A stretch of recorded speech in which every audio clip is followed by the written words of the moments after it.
Hey y'all, how's it going? My name is Alex, this is History with Character, and today we're going to be working on a Regency gown.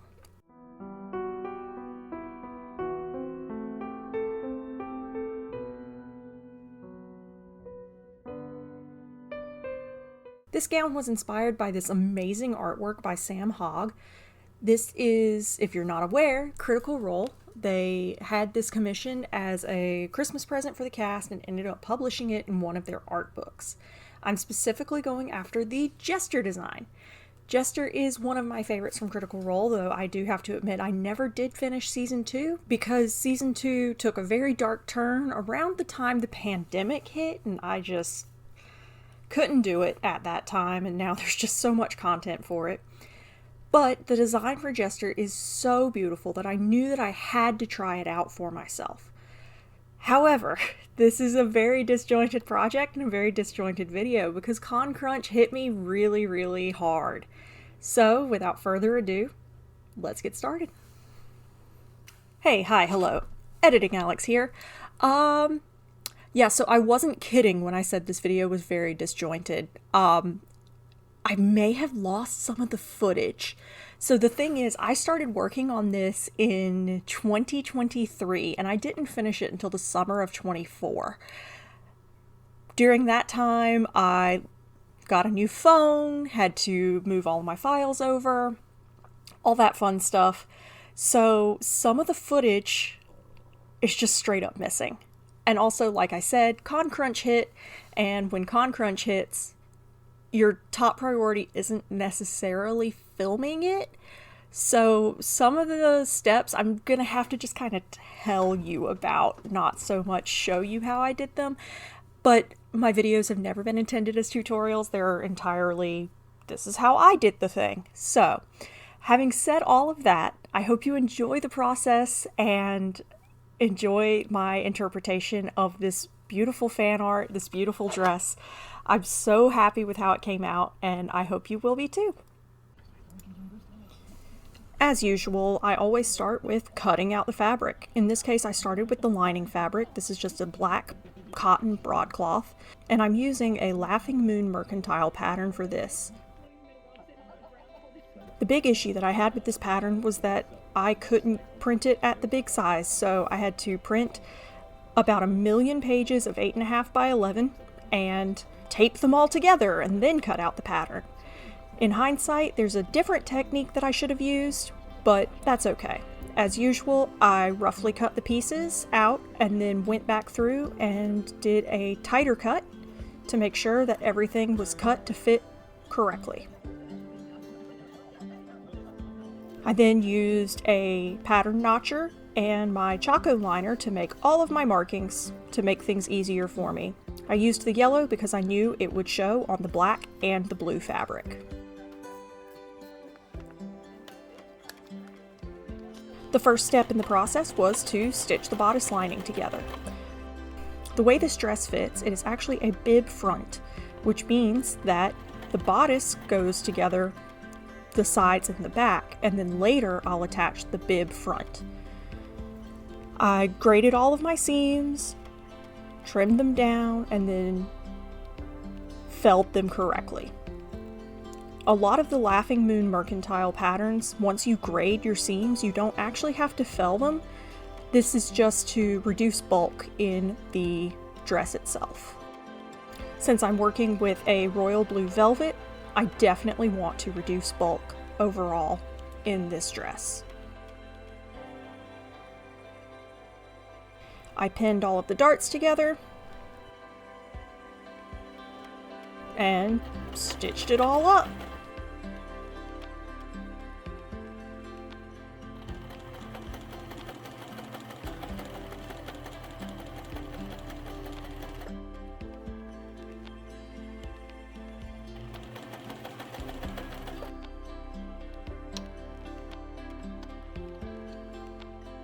Once the bodice lining was completed, it was time to cut everything out. I spread the entire thing out onto the floor in the living room because I had no space for this in my office. The skirt panels were absolutely huge, so I had to do quite a bit of floor trolling on this one. I I also had to very, very carefully cut this because velvet is super duper shifty.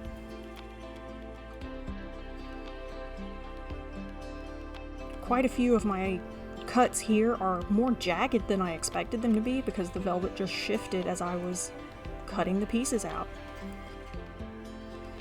I also cut out all of the bodice pieces, again, rough cutting. In this case, I actually traced them out with chalk to make it a little bit easier for me to see the lines and cut them more closely to shape.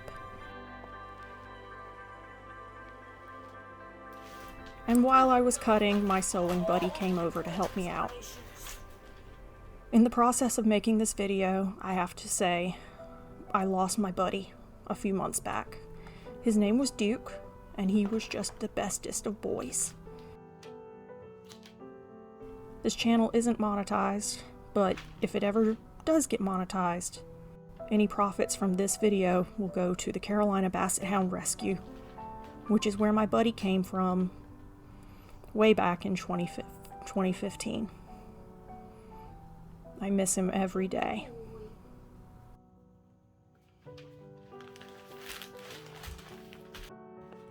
So I've got a very sleepy baby, but also I've got enough space on here that I could do this center section without a middle seam.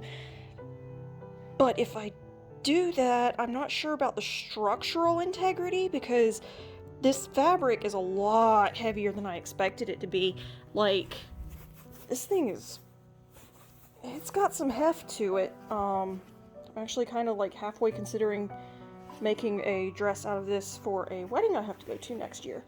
But, like,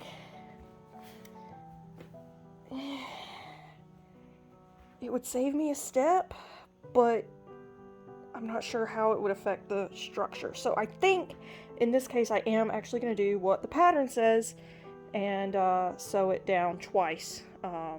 Also, we got toe beans. We got toe beans. And then I set to actually sewing everything together. What I apparently didn't film was that all of the velvet pieces were flatlined to a polyester taffeta just to make things a little bit less shifty.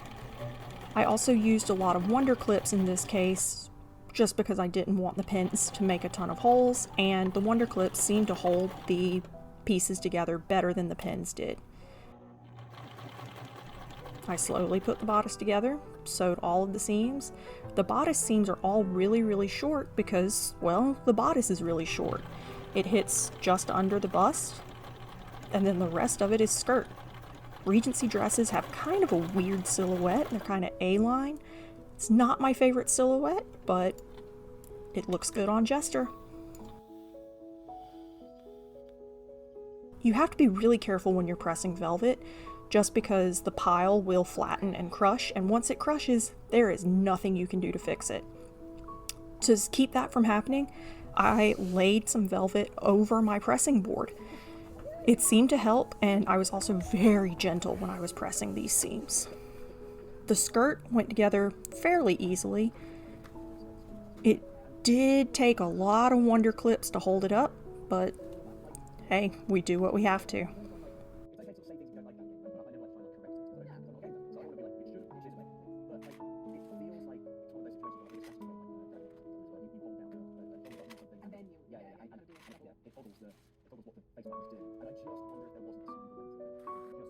I also did a lot of thread basting because the wonder clips are great, but the fabric could still shift around. Thread basting helps keep the fabric in place even while it's going through the machine.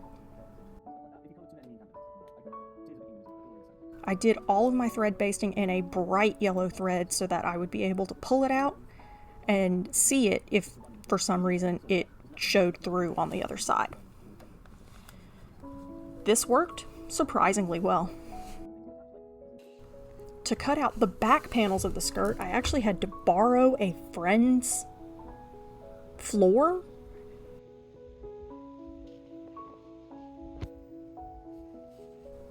Because even my living room wasn't enough for this one.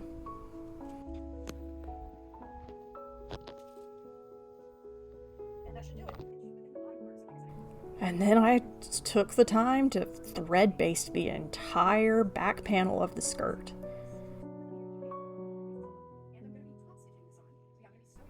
I'm not joking when I tell you how big these panels are. They are huge.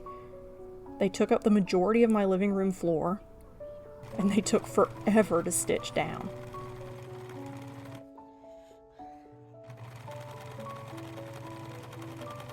There is so much fabric in these back panels, especially because of the train.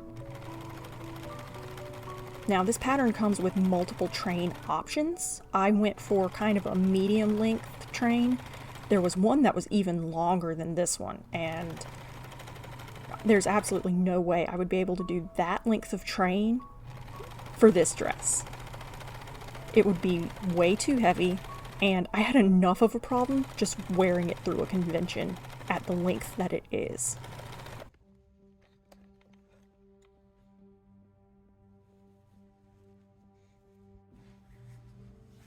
So the brainworms got me, and I haven't been sewing for a bit, and of course the day that I come back to sewing, the night that I come back to sewing, I just bumped my arm on the iron, so welcome back, I guess.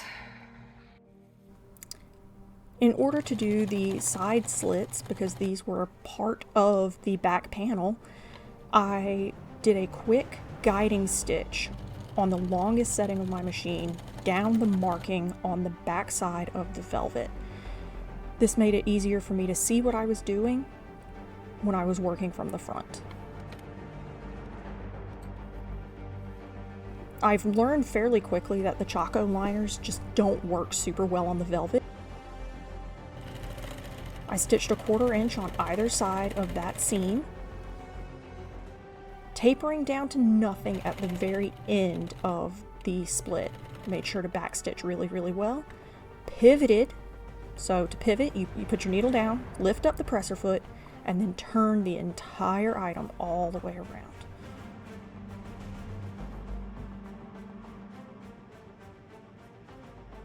Tapered from nothing, backstitched, and then went about 1/4 inch on the opposite side of the slit. And this was on both sides of the garment. Pattern is written the way that it works. I'm going to be doing a lot of pleating. So here's the deal. Basically, I have the pattern mapped out for the right side, not for the wrong side. And I'm obviously working on the wrong side here. So what I'm going to do is I'm basically going to go through and use colored pens to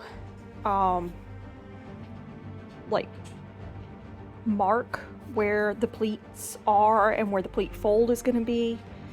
And then I'm going to basically flip it around and do the pleating from the other side. That way I know that my pleats are going in the correct direction and they look right, even though I'm actually pleating them from the wrong side. I've already finished the first set of pleats and they look absolutely gorgeous. I am so excited to see this thing come together. But I was able to do this from the right side, and honest, my spatial reasoning brain doesn't really work that way. So just gonna mark it from the wrong side, pleat it from the right side. One thing I noticed when I was doing the other panel is that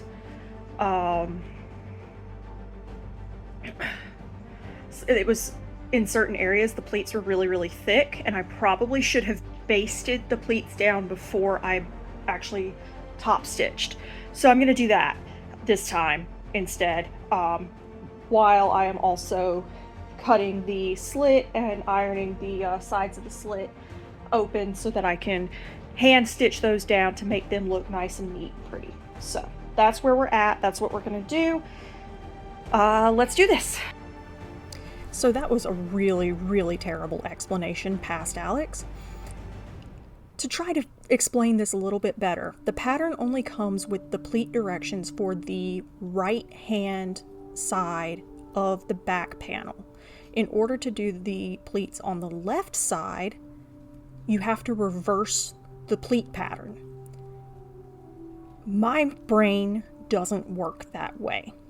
So I instead put in pins to mark the pleats from the wrong side, then flipped it over and did the pleats in the opposite direction as the original side.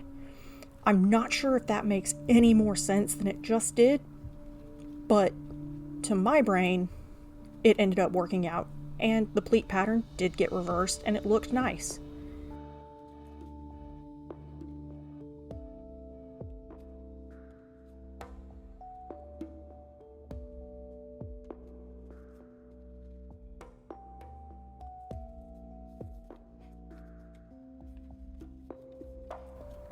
Then I stitched all of those pleats down. You remember that thing that I just said about how I would baste the pleats before I stitched them? Yeah, no, that didn't end up happening. I was lazy. PSA, please be careful. Do not stitch over your pins. That's a great way to get a broken needle to the eyeball. I paid a very nice lady quite a bit of money in order to fix my eyeballs a few years ago. I'd rather not get stabbed in them now. So this was very slow going.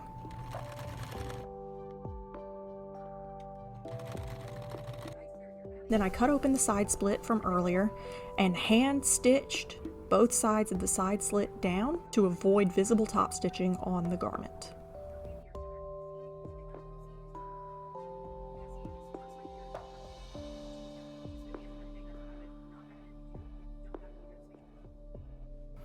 Apparently the camera wanted to focus on the tripod that I used instead of the fabric. Whoa. But I pinned the front to the back and stitched it on up.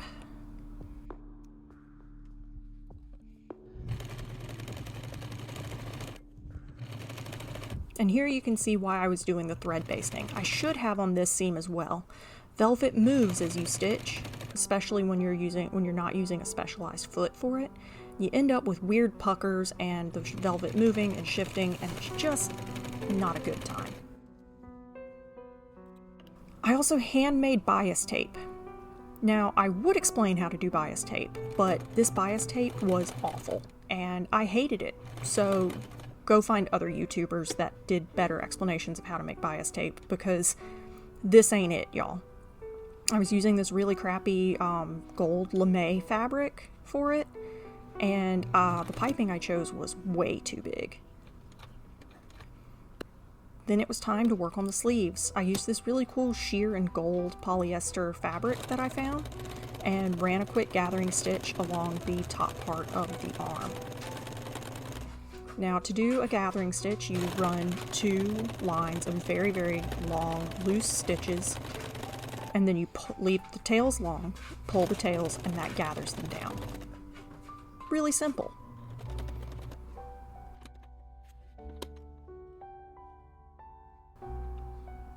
Also, this gold thread that I used was horrendous. I ended up swapping it out and just using regular old beige thread.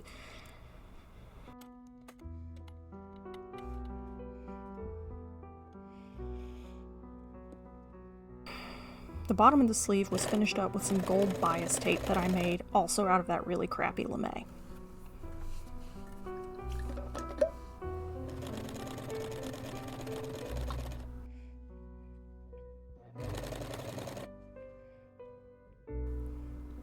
Once the piping was stitched on, I sewed the seams together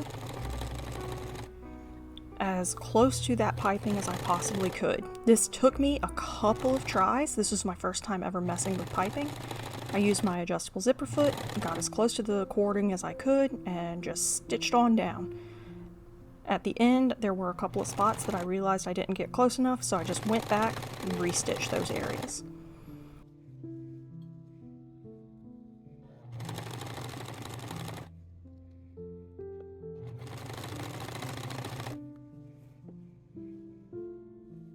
There's still a couple of spots that aren't great. Looking back, maybe velvet wasn't the best option. And this piping, like I said, was awful. So 0 out of 10, do not recommend.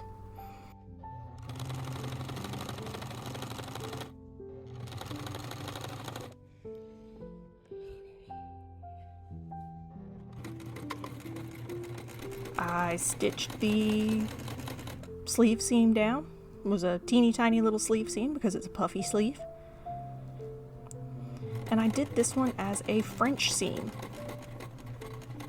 So you stitch the wrong sides together at about, I think I did about 3/8 of an inch. Then I pinked down the seams just to get rid of all of those little frayed bits.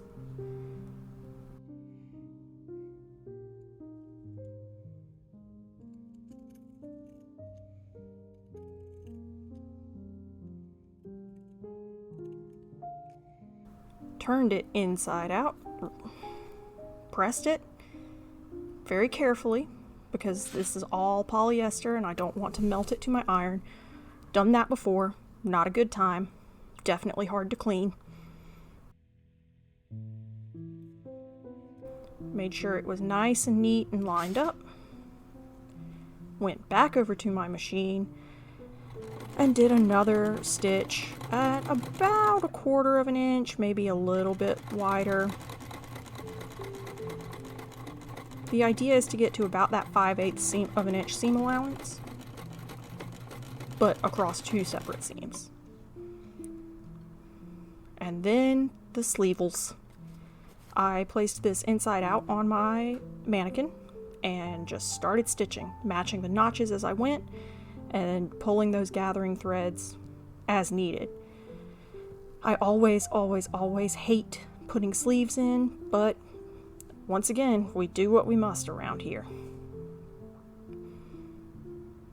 These sleeves needed to be gathered quite a bit because they are puff sleeves, so the gathering gives them more volume when they sit on the shoulder.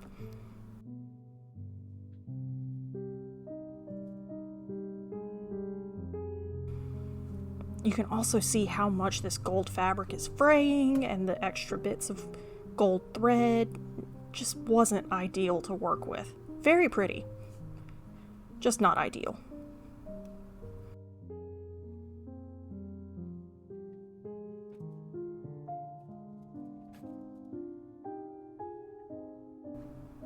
Once the sleeves were pinned into place, I carefully went through and sewed them on. Please keep in mind that all of my clips are at about 150 to 200% speed, so this was actually moving a lot slower than it.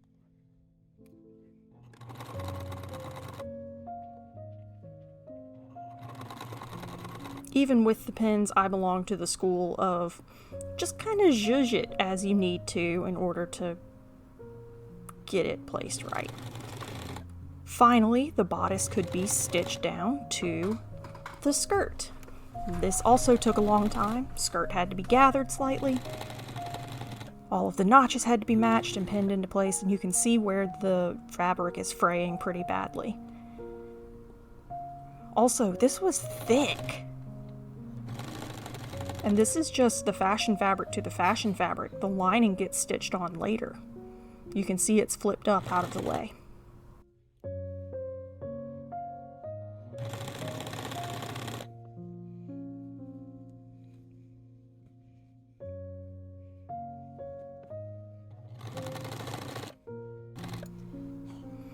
Once you get to the pleats, the fabric is even thicker. My machine really struggled with this.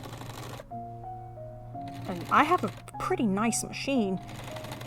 If you have a cheaper one, like the super basic beginner ones, I'm not sure that I would recommend this many layers of velvet and taffeta going through your machine at once. You remember how I mentioned earlier that I had to do a bib front for this? Well, now it was time to do the bib front. I pinned the lining to the velvet, as per usual, stitched it all down. The bib front itself was pretty easy to do.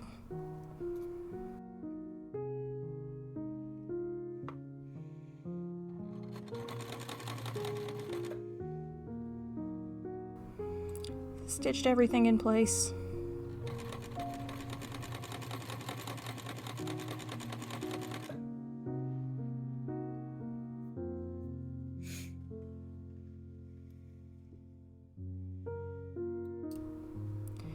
Also, I always tried to keep the velvet side up wherever possible, just to make things a little bit easier, prevent it from getting snagged on the feed dogs, all that fun stuff.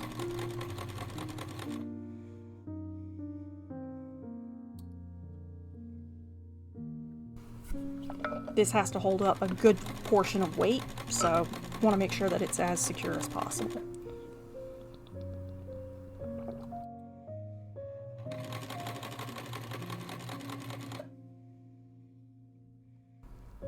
And I needed to add in more piping.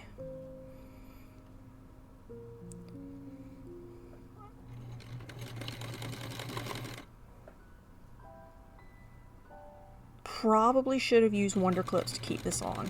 One of the issues that I ran into was that I miscalculated the width of the bias binding that I needed for the piping, so I had to kind of zhuzh it and all of that. Ideally, the seam allowance of the bias binding would be the same width as the seam allowance of the garment itself. But like I said, my math was off.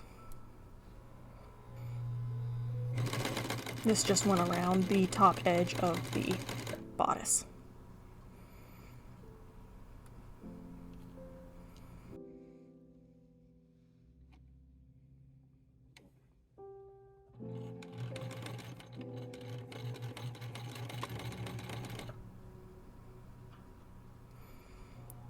There were a couple of darts in the bib front that needed to be stitched down, so I stitched it down.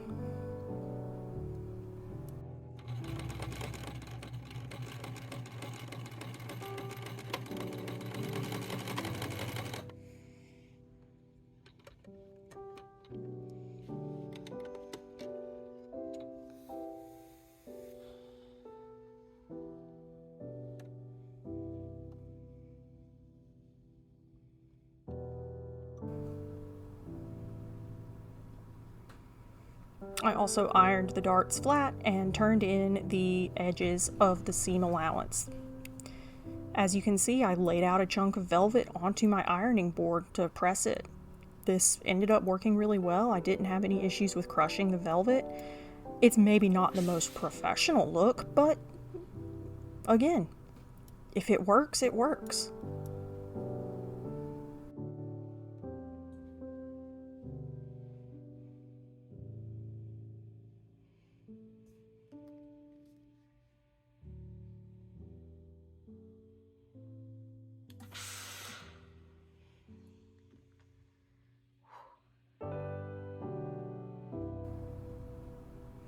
Even with the steam, I didn't end up crushing any of the velvet.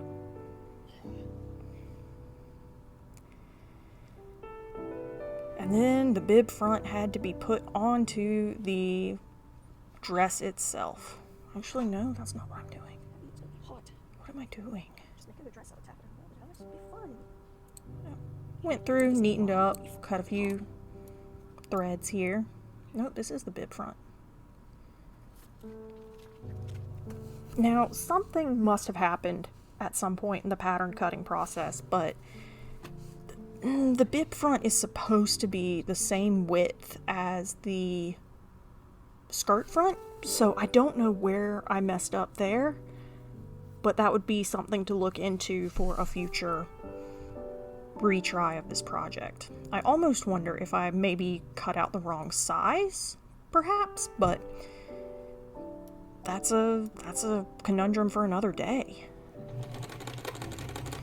Carefully stitch the bib front onto the front part of the skirt. Now again, this part just historically would just be pinned into place when the dress was worn. I'm not going to do that.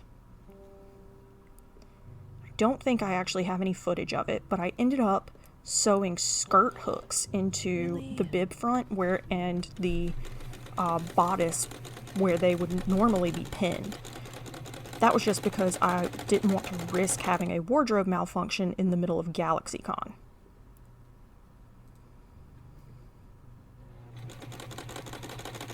So it looks like the rest of this is going to be mostly hand sewing.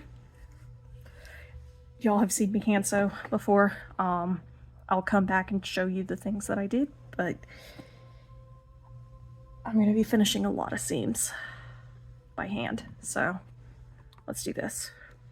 As per usual, during my weekly D&D session is the perfect time to get hand sewing done, because it gives me something to do with my hands so that I can pay better attention to the game. So I hand stitched down all of the closures and put in the skirt hooks that I mentioned. To finish the lining, I had to stitch all of the lining bits. To finish the lining, I turned the seam allowance of the bottom under and then hand stitched the lining down to the interior of the dress. This helped to prevent any top stitching on the front side of the garment, and it was a pretty quick project, not too hard to do. I also had to hand stitch the lining at the top of the bib front, again to prevent visible top stitching. I probably could have machine stitched this particular seam, but just didn't think about it. This entire area gets covered with pearls later, so a machine stitch wouldn't really have shown.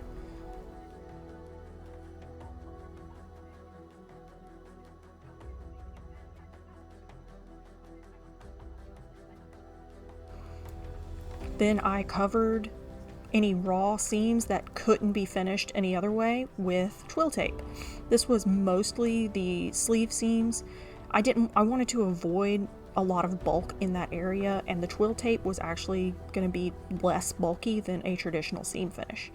You can also see that I have stitched in some ties on the front part of the dress. That is how the dress itself closes, and then the bib front closes over the top of that. It's hard to explain, but if you've seen how a bib front dress works, it makes a lot of sense. I was also very careful while I was doing all of this hand stitching to just catch the lining layer and not the velvet. This means that there's no visible stitching on the outside of the dress.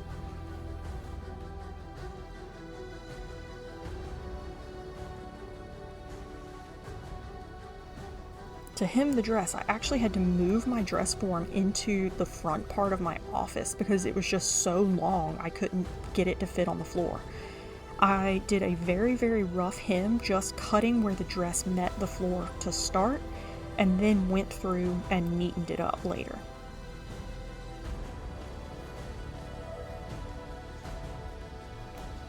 As a funny aside, my dad came home while I was doing this and gave me a very weird look.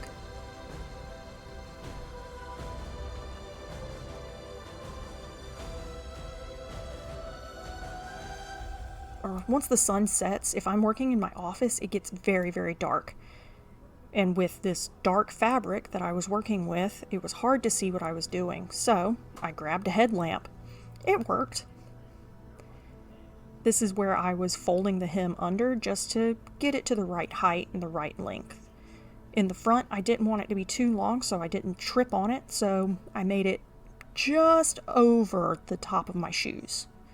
And then it slowly extends out until the back has a bit of a train on it.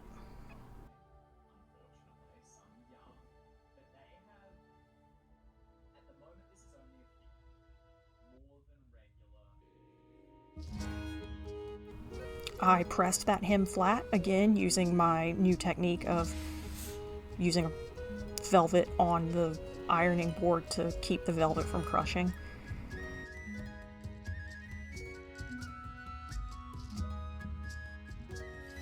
I had to slowly shift the dress around the ironing board in a big old circle. Once again, I used that bright yellow thread to baste everything in place so that I wasn't constantly stabbing myself with pins.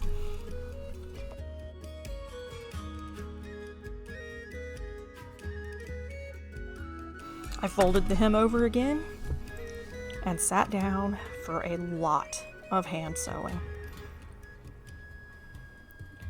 What you don't see in this video, and what I had to tell the judges in the competition, is that all of the hand sewing for this dress, the finishing the seams, the hem, everything, I was able to watch the entirety of Avatar: The Last Airbender in the time that it took me to do all of the hand finishing for this dress.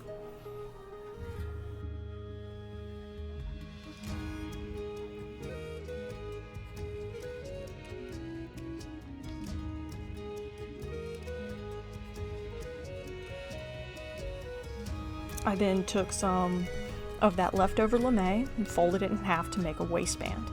Basically just did the tube, take a big old chunk of lame, stitch it down, flip it inside out, and there's your waistband.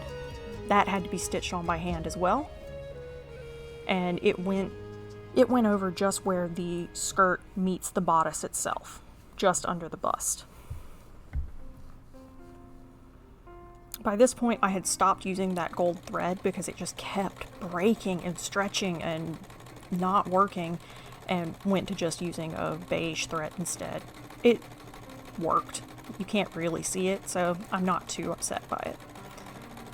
In order to keep the waistband from coming undone, I put in more skirt hooks.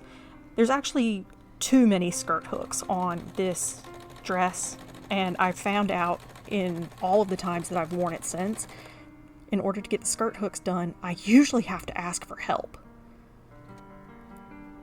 I turned the tube inside out, which was actually pretty easy because it was a fairly wide tube.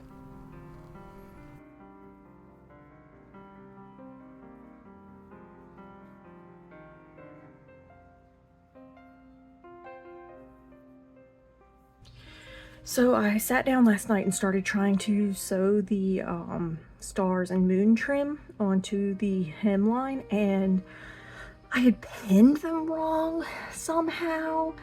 The good news is I only got through like an inch, so it was super easy to take off. So now what I'm going to do instead is I'm going to go through, I'm going to mark a line. The hem is 1 inch, the trim is 5.5 inches, so I'm going to mark a line 6.5 inches all the way around the hem.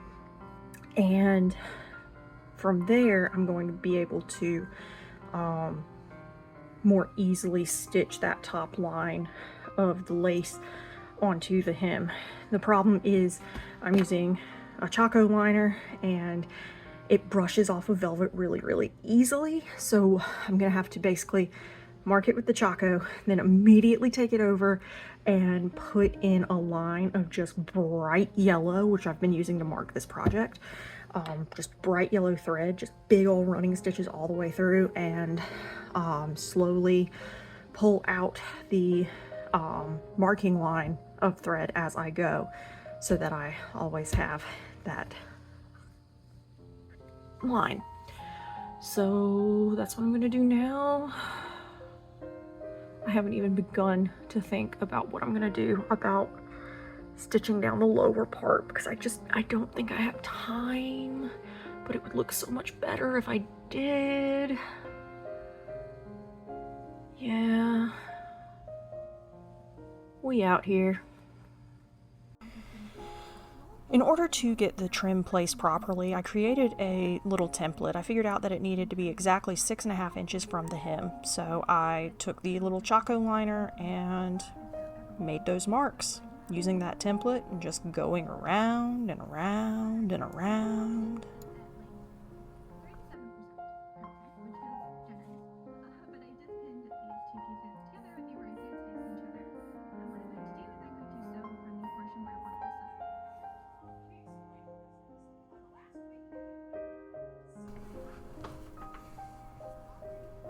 And then I went through and thread basted over those marks because the Chaco liner brushes off of the velvet really easily, and I wanted to make sure that I had a mark to follow.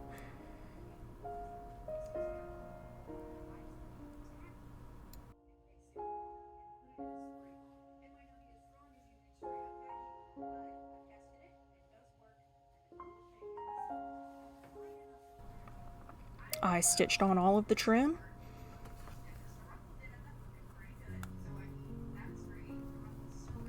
all by hand. I did the entire top of the trim, and then the bottom of the trim was stitched on as well, and then all of the stars and moons were stitched on by hand. This just kept things from flipping around and looking weird without me having to stitch down every single inch of that trim. That would have taken forever. I'm also being careful here and not stitching into the lining. This is all just on the surface of the velvet.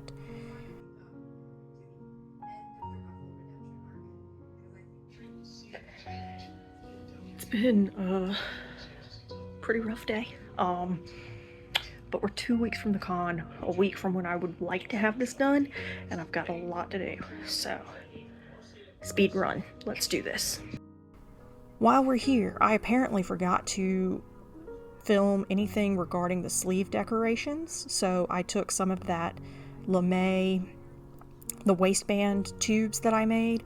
I made more of those, but in a narrower diameter, stitched them onto the bottom of the sleeve, and then put snaps on the end and on the sleeve so that I could wrap them.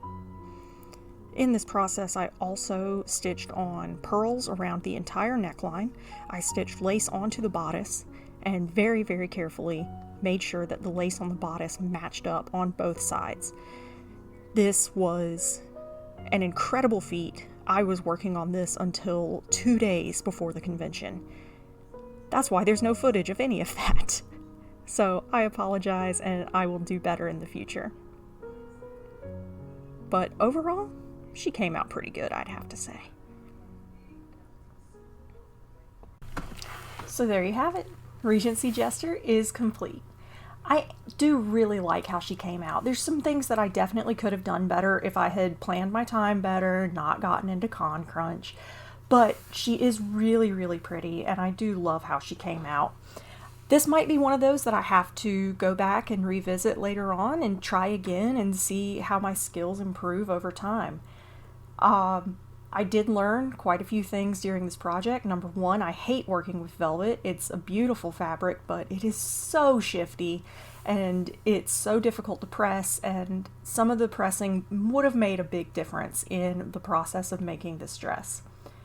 Having said that, I do understand why I didn't place in the cosplay competition. I didn't win, I didn't place, I didn't get any sort of prize or anything. I'm very proud with what I made. It just wasn't competition worthy. So, who knows? Maybe next time we'll have better luck and we'll see what happens. Until next time, stay safe, take care of yourself, be good.